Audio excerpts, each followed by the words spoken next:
Yo, halo guys, sebelum gua lanjutin ke pembahasannya, gua nggak bosen-bosen ngingetin ke kalian dulu, yuk dukung dulu channel ini dengan pencet tombol subscribe dan loncengnya di bawah ini agar kalian tidak ketinggalan update dari channel ini. Dan juga like dan share ke kawan-kawan kalian, biar di channel ini semakin dikenal banyak orang. Pastinya dukungan dari kalian sangat gua butuhin untuk ngebuat gua terus semangat dan terus update ke depannya. Oke, kalau gitu kita langsung lanjut aja ke pembahasannya.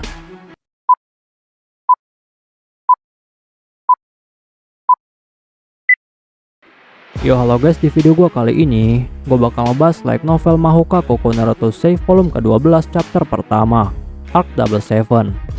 Untuk kalian yang belum nonton chapter sebelumnya, silahkan ditonton terlebih dahulu. Pada malam harinya di wilayah Nagoya, saat ini ada dua orang misterius yang sedang melakukan misi pengintaian terhadap target mereka. Dan ternyata mereka ini adalah saudara kakak beradik yang sedang menggunakan nama samaran. Untuk sang kakak perempuan, dia menggunakan nama samaran sebagai Yoru. Sedangkan untuk sang adik laki-laki, dia menggunakan nama samaran sebagai Yami. Perlu diketahui, ternyata mereka berdua ini adalah sepupu dari Tatsuya dan juga Miyuki, yaitu Kuroba Ayako sebagai Yoru dan juga adiknya Kuroba Fumiya sebagai Yami. Lalu tidak lama setelah itu, Ayako lalu melihat jika target mereka sudah mulai bergerak, dan Ayako pun dengan sangat cepat langsung memberitahu Fumiya tentang hal itu. Dan Fumiya yang mendengar hal itu, dia pun dengan cepat langsung melakukan pemantauan, dan ternyata target mereka itu sudah naik ke sebuah kapal kecil.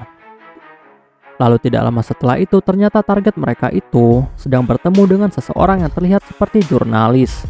Tetapi di sini Fumiya sangat yakin jika jurnalis itu memiliki kemampuan bertarung yang cukup kuat, sehingga dia curiga jika orang-orang itu adalah tentara bayaran yang sedang menyamar menjadi jurnalis.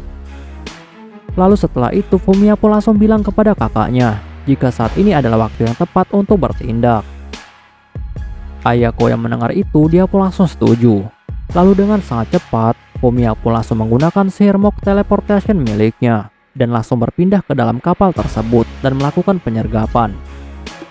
Perlu diketahui, sihir Mock Teleportasi adalah sebuah sihir yang dapat memindahkan makhluk hidup ataupun benda apapun ke suatu tempat yang telah ditentukan. Dan setelah Fumiya sampai di atas kapal tersebut, dia pun dengan sangat cepat langsung melumpuhkan semua orang yang ada di sana dengan sangat mudah. Dan jumlah orang yang ada di sana pada saat itu sekitar 5 orang. Lalu setelah semua orang berhasil dilumpuhkan oleh Fumiya, dia pun langsung menghubungi kakaknya untuk segera datang ke atas kapal. Lalu Ayako bertanya kepada Fumiya, apakah dia tahu siapakah mereka itu? Dan Fumiya pun langsung menjawab bahwa ternyata mereka ini adalah sebuah kelompok humanis anti penyihir yang berasal dari Amerika. Dan mungkin jika mereka melakukan interogasi lebih dalam lagi, maka mereka akan bisa menemukan dalang dari semua masalah ini. Ayako yang mendengar hal itu, dia pun langsung mengerti. Tetapi Ayako lalu bertanya lagi kepada Fumiya, apakah salah satu jurnalis ini memiliki suatu petunjuk. Dan Fumiya pun lalu menjawab bahwa setelah dia memeriksa catatan panggilan telepon milik jurnalis ini, ternyata dia menemukan jika ternyata jurnalis ini pernah berhubungan dengan salah satu anggota partai oposisi negara Jepang. Dan orang ini sangat membenci para penyihir. Di sisi lainnya, ada seorang pria muda yang memiliki sebuah restoran Cina yang sangat populer, dan orang ini bernama Zhou Gongjin. Tetapi di balik identitasnya itu, ternyata Zhou Gongjin adalah seorang pengkhianat dari negara Aliansi Asia Raya, dan juga dia saat itu adalah seorang mata-mata yang sangat hebat dari pasukan Aliansi Asia Raya saat insiden Yokohama. Bahkan dia juga telah menyusupkan banyak parasit dari USNA secara ilegal ke dalam negara Jepang. Lalu pada malam harinya di ruang rahasia milik Zhou Gongjin lalu menghubungi seseorang melalui sebuah tengkorak boneka. Dan sepertinya orang yang dihubungi oleh Zhou Gongjin ini adalah bosnya, dan bosnya itu bernama Tuan Hegu. Lalu Hegu bertanya kepada Zhou Gongjin bagaimana perkembangan dari rencana mereka. Tetapi Zhou Gongjin dengan sangat cemas selalu menjawab. Dia bilang bahwa saat ini dia mendapatkan sedikit masalah karena para jurnalis yang telah mereka kirim, ternyata mereka semua telah berhasil ditangkap oleh pihak Jepang, sehingga rencana mereka telah gagal. Tetapi untungnya rencana mereka untuk menggunakan media massa, semua rencana itu telah berjalan dengan sangat lancar. Bahkan dia sangat yakin jika media massa sangat berguna untuk bisa menyebarkan propaganda anti penyihir. Tuan Hegu yang mendengar hal itu, dia pun lalu menjadi sangat senang. Lalu Tuan Hegu bertanya lagi kepada Zhou Gongjin, dalam bentuk media apa mereka akan menyebarkan propaganda anti penyihir. Dan Zhou Gongjin pun lalu menjawab. Dia bilang bahwa saat ini media massa yang akan mereka gunakan adalah televisi dan juga koran. 40%-nya menggunakan media berita TV dan 30%-nya melalui media cetak atau koran.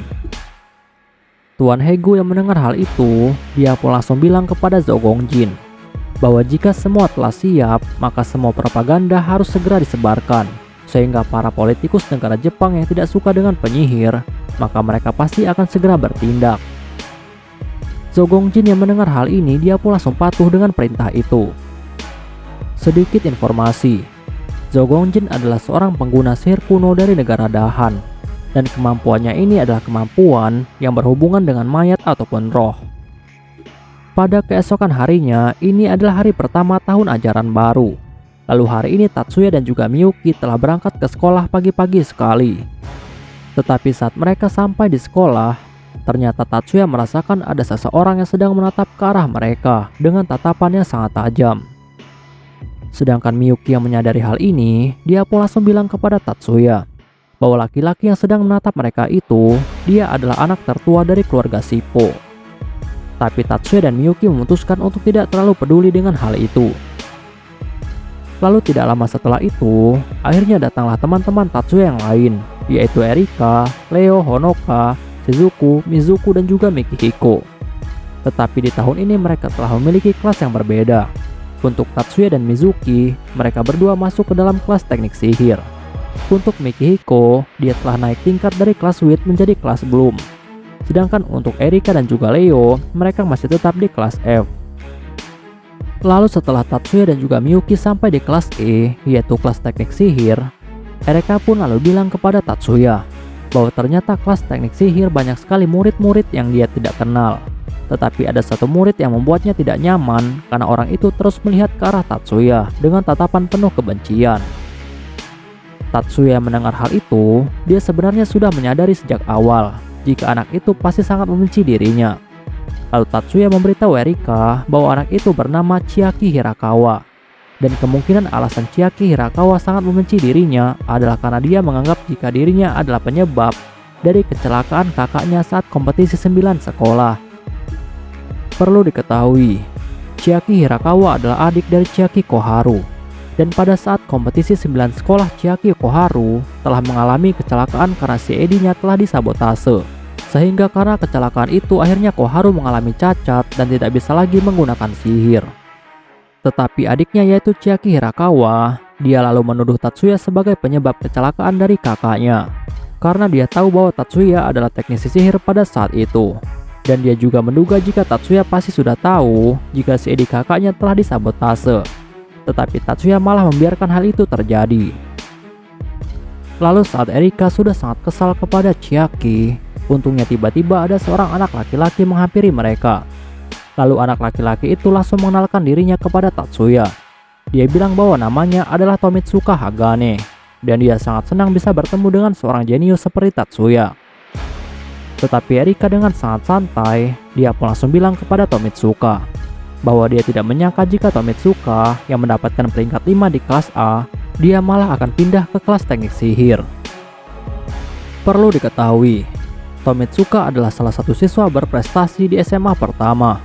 Bahkan di dalam ujian masuk, dia telah mendapatkan urutan kelima. Yang pertama adalah Miyuki, yang kedua adalah Honoka, yang ketiga adalah Yosuke Igarashi, yang keempat adalah Amy, dan yang kelima adalah Tomitsuka Hagane.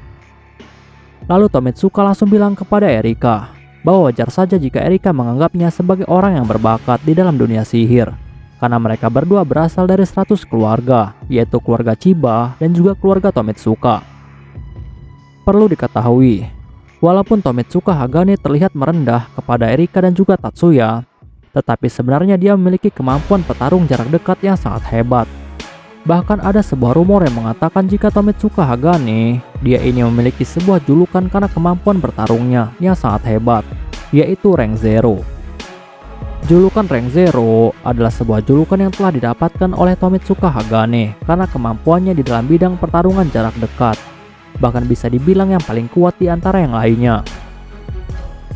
Lalu setelah bel masuk telah berbunyi, akhirnya semua siswa pun mulai duduk di kursinya masing-masing. Dan tidak lama akhirnya datanglah seorang guru ke dalam kelas teknik sihir. Tetapi ternyata guru ini adalah seorang wanita yang usianya sekitar 40 tahun dan dia terlihat seperti orang asing. Lalu guru ini mulai mengenalkan dirinya kepada semua orang. Dia bilang bahwa namanya adalah Jennifer Smith dan dia berasal dari USNA. Tetapi dia telah melakukan naturalisasi 18 tahun yang lalu untuk menjadi warga negara Jepang. Dan sampai tahun lalu dia adalah seorang dosen di dalam Universitas Sihir Nasional. Lalu setelah pelajaran telah selesai, Tatsuya pun langsung pergi ke ruangan OSIS. Karena di tahun ini Tatsuya telah menjadi anggota dari OSIS. Sedangkan posisinya sebagai anggota kedisiplinan telah digantikan oleh Mikihiko. Lalu saat Tatsuya sampai di kantor OSIS, ternyata semua anggota OSIS dan juga komite kedisiplinan telah berkumpul. Dan mereka ini adalah Azusa, Kanon, Isori, Miyuki, Shizuku, Honoka, Mikihiko, dan juga Tatsuya. Lalu topik yang akan mereka bahas kali ini adalah tentang upacara penerimaan siswa baru dan juga siswa terbaik tahun ini yaitu Shippo Takuma. Lalu setelah pertemuan dimulai, Kanon pun langsung bertanya kepada Azusa, apakah dia telah bertemu langsung dengan Shippo Takuma. Dan Azusa pun dengan sangat gugup langsung menjawab. Dia bilang bahwa dia telah bertemu dengan Takuma, tetapi Takuma itu ternyata adalah orang yang sangat ambisius. Tatsuya yang mendengar hal itu, dia pun lalu berkomentar. Tatsuya bilang bahwa wajar saja Shippo Takuma memiliki sifat yang sangat ambisius, karena dia pasti memiliki kebanggaan kepada keluarganya yang termasuk ke dalam 18 rumah asisten. Lalu setelah itu Azusa pun langsung meminta Takuma untuk datang ke ruangan OSIS. Karena dia ingin mengenalkan Takuma kepada semua orang. Tetapi saat Takuma masuk ke dalam ruang OSIS, dia pun dengan sangat sombong langsung mengenalkan dirinya kepada semua orang. Dia bilang bahwa namanya adalah Shippo Takuma, dan dia akan menjadi perwakilan siswa terbaik di tahun ini. Tetapi saat Tatsuya mencoba untuk mengenalkan dirinya kepada Takuma, Takuma malah memandang Tatsuya dengan sangat rendah. Karena dia melihat jika Tatsuya ini adalah seorang siswa teknik sihir dan tidak berbakat. Dan menurut Takuma, Tatsuya ini adalah penyihir yang sangat lemah. Sedangkan Azusa yang melihat Takuma tidak sopan kepada Tatsuya, dia pun langsung menegurnya. Tetapi Takuma dengan sangat sombong langsung menjawab bahwa kelas rendahan seperti Tatsuya tidak perlu dihormati. Miyuki yang mendengar penghinaan ini, dia pun lalu menjadi sangat marah kepada Takuma. Dan tanpa sadar aura dingin pun mulai menyebar ke seluruh ruangan. Dan hal ini membuat Takuma menjadi sangat ketakutan. Lalu dengan sangat takut, Takuma pun langsung mengenalkan dirinya kepada Miyuki. Tetapi Miyuki yang sudah sangat kesal, dia pun tidak mau menanggapinya sama sekali. Lalu setelah rapat telah selesai, Miyuki pun langsung bertanya kepada Tatsuya, kenapa Takuma terlihat sangat memusuhi mereka berdua. Dan Tatsuya pun langsung memberitahu Miyuki bahwa Shippo Takuma adalah anggota keluarga dari keluarga Shippo. Dan keluarga Shippo adalah salah satu keluarga di dalam 28 keluarga utama. Tetapi yang dia tahu bahwa keluarga Shippo memiliki suatu ambisi yang sangat kuat untuk masuk ke dalam jajaran Ten Master Clan. Perlu diketahui, 28 keluarga utama, mereka ini adalah kelompok yang berisi 28 keluarga penyihir yang paling kuat dan juga paling berpengaruh di negara Jepang. Lalu dari ke-28 rumah ini akhirnya terpilih 10 keluarga saja yang dinilai paling kuat di antara yang lainnya. Dan 10 keluarga ini akhirnya disebut dengan Ten Master Clan. Sedangkan untuk 18 rumah yang tidak masuk ke dalam jajaran Ten Master Clan, maka mereka memiliki tugas sebagai asisten dari Ten Master Clan. Dan mereka ini disebut dengan sebutan 18 rumah asisten. Lalu setelah itu Tatsuya bilang kepada Miyuki bahwa sepertinya Takuma ingin menunjukkan kekuatan keluarganya kepada semua orang agar keluarga Shippo dapat diakui. Tetapi Miyuki lalu bilang kepada Tatsuya bahwa dia bingung kepada Shippo Takuma kenapa dia sangat memusuhi mereka, padahal mereka tidak pernah mengganggu keluarga Shippo. Dan menurutnya Takuma itu hanya iri dengan semua pencapaian dari kakaknya. Tatsuya yang mendengar hal itu dia pun langsung membantah. Tatsuya bilang bahwa mungkin alasan Takuma memusuhi mereka bukan karena dirinya, tetapi dia curiga bahwa ini ada hubungannya dengan status mereka sebagai anggota keluarga Yotsuba. Karena keluarga Yotsuba adalah salah satu anggota di dalam Ten Master Clan. Tetapi Miyuki yang mendengar hal itu, dia pun langsung membantahnya. Miyuki bilang bahwa mustahil keluarga Shippo bisa mendapatkan informasi tentang hubungan mereka dengan keluarga Yotsuba. Karena keluarga Yotsuba memiliki keamanan yang sangat hebat, baik sihir maupun teknologi. Tatsuya yang mendengar hal ini, dia pun langsung mengerti. Tetapi di sini Tatsuya lalu bilang kepada Miyuki bahwa Takuma ini adalah anggota dari keluarga Shippo, sehingga mereka harus berhati-hati. Oke guys, pembahasan di chapter kali ini selesai sampai di sini dulu, dan bakal dilanjut lagi di chapter selanjutnya. Untuk kalian yang ingin membaca novelnya atau mau membaca judul novel yang lainnya, kalian bisa klik link yang sudah gua sediakan di deskripsi. Tetapi sebelum kalian tutup video ini, tolong beri dukungan kalian untuk channel ini dengan cara pencet tombol subscribe dan juga aktifkan loncengnya. Dan juga jangan lupa untuk like video ini dan beri komentar untuk membangun channel ini lebih maju lagi. Dan untuk kalian yang ingin membantu channel ini dengan cara berdonasi, silahkan cek link donasinya yang udah gue sediakan di deskripsi. See you next time, bye bye.